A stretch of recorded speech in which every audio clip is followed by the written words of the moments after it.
Students, আচ্ছা দেখো তো, আমার উপরে আমার উপরে এটাকে ইংরেজিতে কিভাবে বলবে তোমরা কি জানো? জানতে হলে ভিডিওটি দেখতে হবে। দেখো, আমরা বলি না অনেক সময় সে আমার উপরে, সে আমার উপরে, হি ইজ অ্যাবভ মি।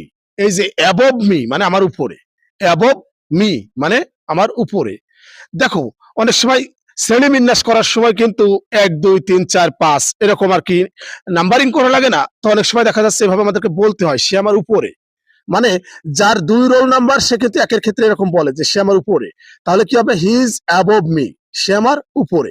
আমার বোন আমার উপরে, my sister is above me. এই অ্যাবভ মি মানে আমার উপরে। আমার মনে হয় বুঝতে পেরেছো। নিয়মিত এরকম ভিডিও পেতে হলে অবশ্যই আমার ইউটিউব চ্যানেলটি সাবস্ক্রাইব করবে এবং আমার Facebook profile, Facebook page follow করে নিয়মিতভাবে ভিডিওগুলো দেখতে থাকো এবং শিখতে থাকো। ইনশাআল্লাহ স্পোকেন ইংলিশে তোমরা ভালো করবে। To learn more, subscribe my YouTube channel and follow my Facebook profile. আল্লাহ হাফেজ।